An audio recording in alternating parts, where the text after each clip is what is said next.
Yo, what's up guys? It's Aiden, aka Artsy here from EDM Prod again. This week we are back with another video all about multiband compression, as you probably could have told from the title. I've been wanting to make a video on multiband compression for a while. I think it's a really valuable tool that a lot of people can use, but they may misuse a lot of the time and not quite understand when the right time to use a multiband compressor would be. They might reach for one when EQ or normal compression might be the actual best tool to solve the issue that they've got. So we're going to go through a complete guide to multiband compression. I'm going to start off with explaining how it works, and then we'll get into some examples a bit later. So make sure you don't click away, watch the whole thing so you really get the value out of this. So how does a multiband compressor work? As you can see, let me just play this example here. You've got an analyzer here. This is just a track I'm working on, by the way. And you've got all these frequencies that come up, and it looks like an EQ essentially. And even the ability to draw in bands here looks like an EQ, right? Well, actually, it's not. This is the FabFilter Pro MB. It has quite a nice user interface, so yeah, I'll just explain it using this one, but do bear in mind you can use the majority of multiband compressors, including the Multiband Dynamics plugin from Ableton, which in some ways has actually got more powerful features, but like you can compress up and down on the same bands, whereas I don't know if you can do that with Pro MB. But yeah, just to know you can do that with another plugin like that, even one that comes with your DAW. Essentially what it does is you can split the frequency spectrum into multiple bands.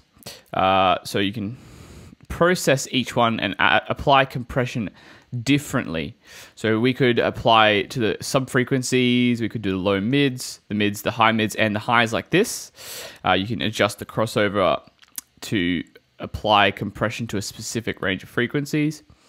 And yeah, it allows you to control the frequency spectrum. It's essentially like having a compressor just on the low end of your track or on the low end of your instrument rather than the whole thing. And you might be asking, well, why would I want to just compress the lows? Why couldn't I just do that using a normal compressor? Well, say you've got a sound, maybe you're mastering or mixing your track. If you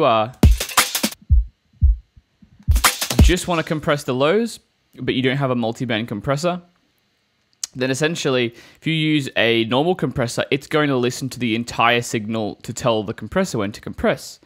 And the lows might get compressed as a result of that, but it's also going to be compressing everything else.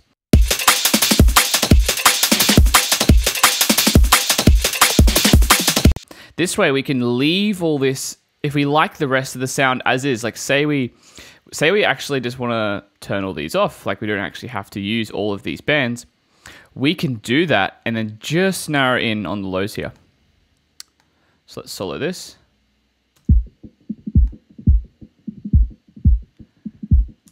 And we can apply compression to all of that. And you can even see unsoloed. The band there is the only one moving. And that's great. We can treat each frequency element or area on this frequency spectrum like its own thing, and we don't have to worry about how it impacts the other frequencies. But then you might be asking, well, isn't that essentially just what EQ does? Isn't that I'm just turning up or down different parts of the frequency spectrum? Well, it might seem like that, but what you're essentially doing here is you're still compressing. You're not just turning it up or down, you're actually reacting to the audio signal that's coming in. As you can see, it's moving up and down in relation to how loud the audio is, like a compressor would. And this is great because we can control frequency elements rather than just turn them up or down. Because, you know, for example, if you want to get the punch of a kick, if we were to not apply any compression, we're just gonna get this really boomy sound. But if we bring the threshold back and apply some compression, we get a bit of a click with the low end, and that's really nice. We get that punch that we want. That being said, though, it does require you to have a decent understanding of both how EQ and compression work. So if you don't know how either of those work, I'm going to leave a link in the description to both our compression guides and our EQ guides on our website, so you can give those a read and understand those concepts for yourself, because they're definitely required learning if you're going to be using a multiband compressor. So for example, one thing I just showed you then, we can add some punch to the kick. But there's a few different ways we could use a multiband compressor to solve an issue. Say we've got a very problematic frequency spectrum, like let's solo in on this one.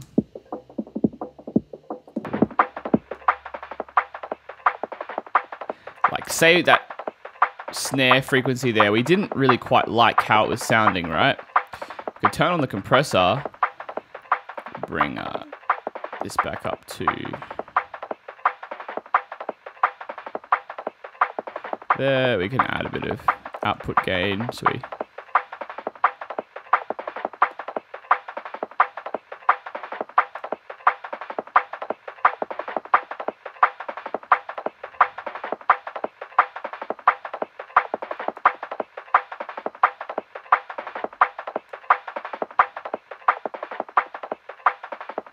and then we can like essentially control the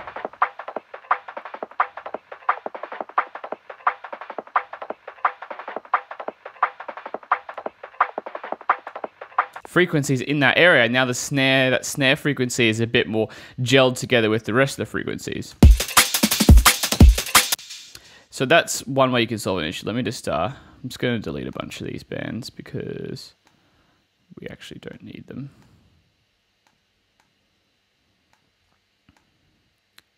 You know, so the main key here is that you're going to be solving tonal inconsistencies in a sound or a group of sounds. And multiband compression is great for that.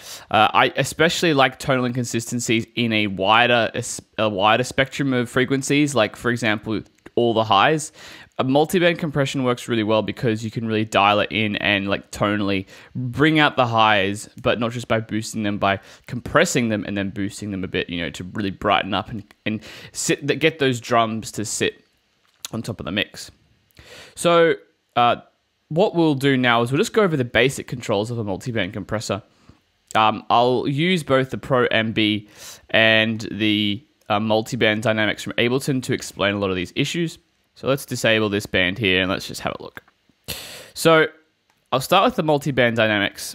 So as you see, a multiband compressor splits it into 3 or more, in this case, bands. We can control those crossovers here with the controls. We can disable or enable compression on each of the bands, so we don't have to compress all 3 bands of the frequency spectrum. We can just narrow in on what we want to. We've got some input and output gains. Some compressors may only have input. Some also have output, so you can control it after the compression's applied. We've got attack and release controls. We've got threshold controls to determine when the compressor is going to engage for each band. And we've got a few other ones that are a bit more dependent on what you're using. So for example, this one from Ableton Live has a soft knee control, which you can turn on and off. The Pro MB has a bit more of a customizable knee. The multiband dynamics ones also has an RMS, which means it looks at the average signal rather than the peak signal, which is a really handy way to do it. This one doesn't quite have that, but it has a lot more crazy features to do with like the dynamic phase and maintaining the phase of your sounds, which is super important when compressing, because you don't want to like ruin how, especially with the low end, how it sounds in relation to the rest of your track. So that's one thing to consider. You've also got look ahead controls, which determine how much time the compressor has to look at the signal before it starts compressing. There's a few things which you find on a standard compressor, and if you understand how a compressor works, then it's not confusing in the context of multiband compression. So once again, if you haven't checked out that guide, I'll drop a link in the description and go check it out for sure. Apart from that, that's pretty much the main controls of a compressor. So how would we go about using this on a variety of different instruments? So I'm going to use these drums as an example here. Let me just delete these. So one really cool thing is you can solo the bands you're working on. So you can just hear what you're doing at the time to that band, then you can unsolo it to hear it in the context. So one thing I've done here is I've got a Pro MB. I'm just compressing the highs to bring them out, and I'll kind of let you A/B it for yourself, and you can hear what it's doing. So let me just turn these off.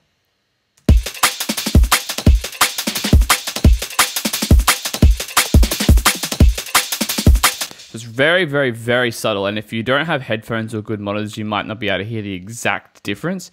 But it's really just bringing out those highs in a really even, controlled way.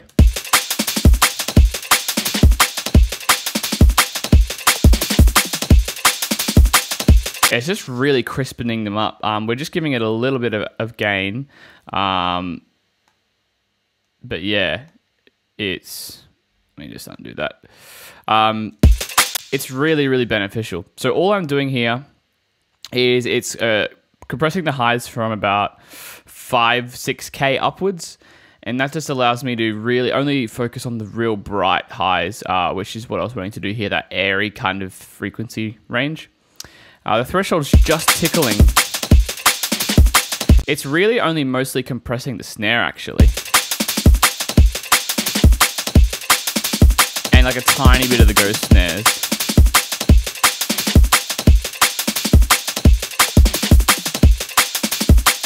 Yeah, and I've just got the range set to negative, or basically -2. So only really at most having 2 dB of gain reduction. If we exaggerated it.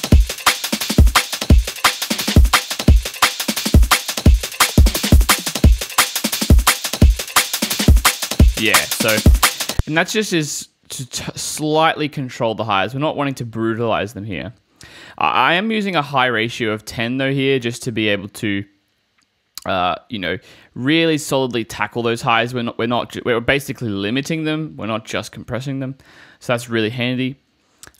Fairly fast attack and release, just because highs, you can probably even go more exaggerated with highs, because high end frequencies are very fast normally, they're very sharp, and you can't really hear the compressor working on them as much as, say, the lows or the mids, which would, if you were to use similar settings on the lows or mids, you would get a very squashed sound. So it is still possible to overdo it though, so I do like to. I prefer to keep it musical and relax it about to, 20%. If on a traditional multi-band compressor like the Ableton one, I might, on the high end, you could use like a 5 millisecond, 100 millisecond release, 5 millisecond attack. That's pretty standard for highs. Like that allows you enough time. You could probably even go faster with the release, but yeah.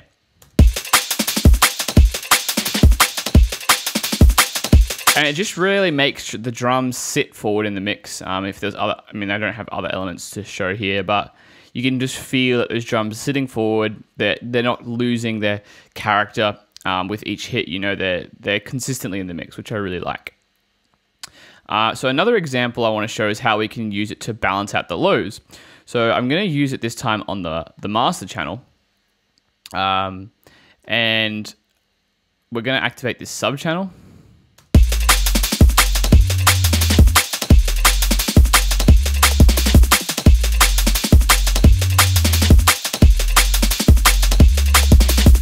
Turn it up a bit there. We've got a limiter going on here, but what we're going to do is we're going to add in the Pro MB, and we're just going to make it full screen so we can see what we're doing. We're just going to tackle this low end. So let's give it a listen. So it is.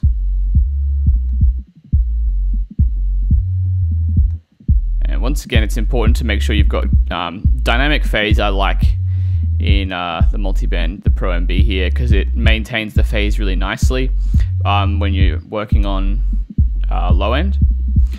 Might adjust this crossover a bit, just so I can really zone in on the frequencies that I want.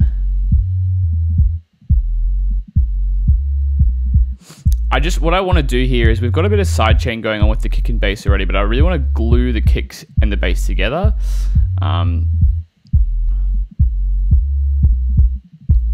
And my aim a lot of the time with compression, so I don't just needlessly exaggerate the volume, is to get the middle point be 0 for the gain reduction. So you can see the gain reductions about down there. Might just tickle that a bit there.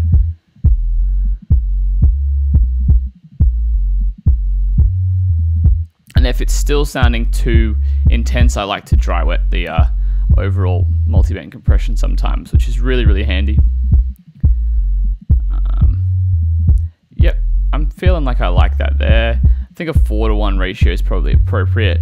If you don't like the super compressed sound, you could either bring up the threshold a bit more. And it's important to A/B it so we can hear what's going on.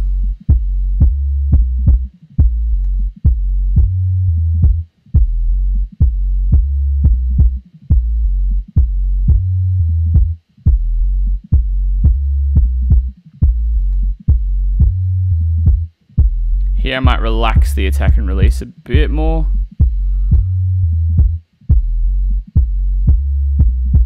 Just so I can allow that transient of the kick through, especially with the attack.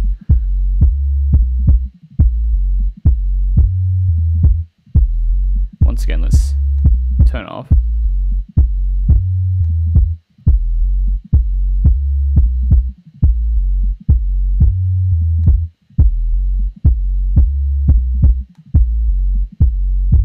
To me, that's sounding a lot tighter.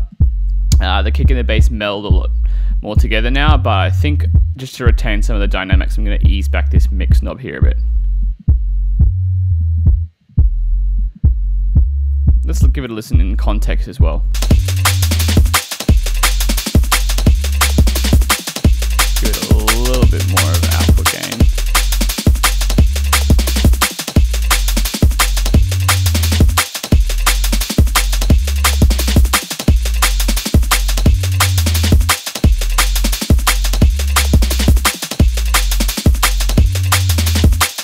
Yeah, I'm really happy with that. And that way we're just controlling the low end a bit more. And, you know, for example, another cool way we could do it now, like, okay, I like the way that sounds, but I kind of want to do it on the highs.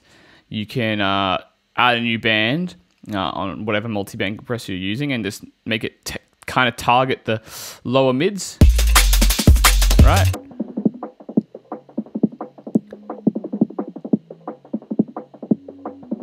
You can kind of hear that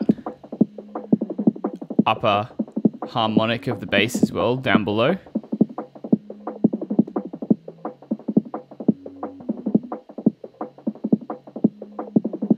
And this way, what I'm going to do here is kind of glue those ghost snares together a bit more so they kind of sound like the snares are all hitting as if it was a real drummer, because they are programmed in, obviously.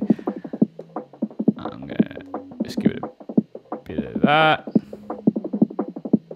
Once again, we're trying to get that dynamic range kind of in the middle there, so we're not losing too much volume or getting too much back. Attack and release probably can stay the same, maybe a bit more attack. These can probably stay the same, maybe a bit of a harder knee. Let's give it a listen.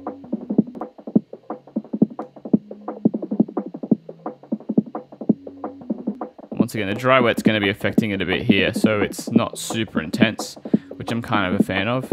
Maybe relax the threshold a little bit if it's too intense as well.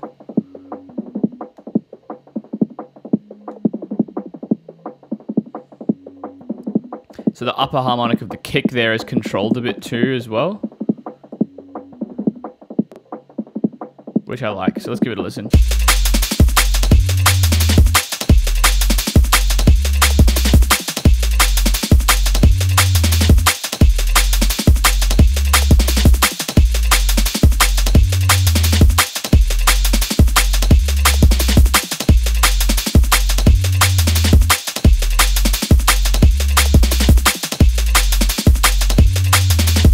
Yeah, and that way we can treat them a little bit differently, and we get I really like the way that this bass sounds.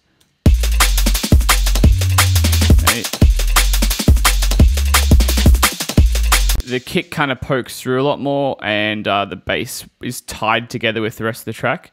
If you do like the original sound a bit more, we can dial it back a little bit, but I'm actually going to keep it fairly high. Yeah, and that's just like a really good example of how it works on drums. You know, you can use this on all sorts of instruments. Like we just use it on the master as well. Obviously, you've got other elements going on. Synths, it's great to use, like especially on the high end of a synth. You can really tailor it there. You can like use it to compress some like chords. If you've got like these really plucky notes that kind of go really high in the low mids for a second, you can just tame that side of the chords or like inch or keys or whatever you're using. It's a really, really great tool. A few warnings with multi-band compression, however. One thing you'll notice, even with drums, is like, let's listen to the drums here, or even the master.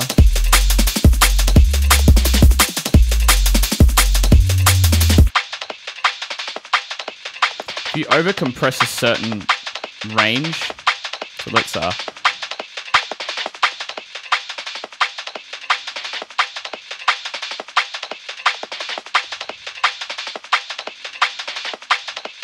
it in heavy.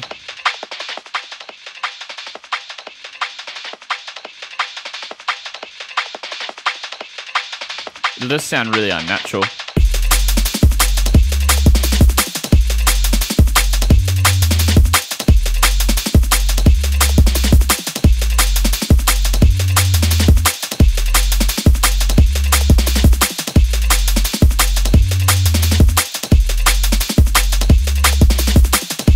See how the mids just sound really squashed? Yeah, not nice at all. So it's particularly mids, because they are the focal element. That's where a lot of your leads and your vocals, especially like that, you know, 3 to 1K kind of range around there, they just will sound really weird if you're not careful. So, and I think that's part of why multi-band compression has a lot of appeal, because you can actually go in, compress the lows, the highs, which have the energy of the track, leave the mids more intact, or use very subtle compression, and you get a really full wide mix by doing that, and you don't have to worry about, you know, ruining the integrity of instruments through compression. So now, if you want a few other recommendations, obviously ProMB is one of my favorite. Big thanks to the guys at FabFilter for this one. It's a super awesome plugin. Love their stuff. But obviously, as I said, you got the multipressor in Logic Pro X. You've got the multi-band dynamics we just saw in Ableton Live 10, which is great. And you've also got the Maximus device in FL Studio, which is, once again, a super useful tool, especially for mastering with multi-band compression. Other third-party tools, apart from ProMB, you've got the Waves C4 and C6 multi-band compressors. They're really solid options as well. You've got the UAD Precision Multiband plugin, which is by Universal Audio. Once again, really, really great tool. Highly recommend that one. And of course, the very common iZotope Ozone suite, the multi-band dynamics section in there is super duper tight, very similar to a lot of the plugins I mentioned, but it's just really good, especially if you're wanting that all in one bundle. So there's a few good recommendations there. And I hope that this video has given you an understanding of how and when to use multi-band compression. As I said, it's not one of those things that's going to solve all of your problems. Sometimes you need to go back and fix EQ, compression, or even just volume matching before you want to touch one of these. These are one of those 5-10% at the end of your track improvements that can really tie things together. As you heard then, we weren't drastically changing things with multi-band compression, and unless you're using something like the OTT preset, which is more of a creative sound design tool, which is totally fine. Like, you know, we can dial that in on the drums a bit, just to show you an example.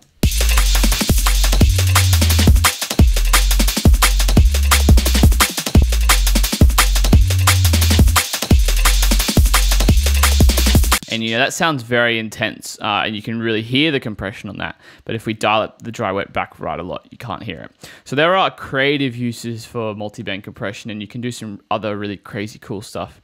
But you know, I think most people just want to use it as that mixing tool to really subtly improve the last 10% of their track. So hope you learned something. If you liked this guide to multi-band compression, please subscribe so you can see more content from us in the future.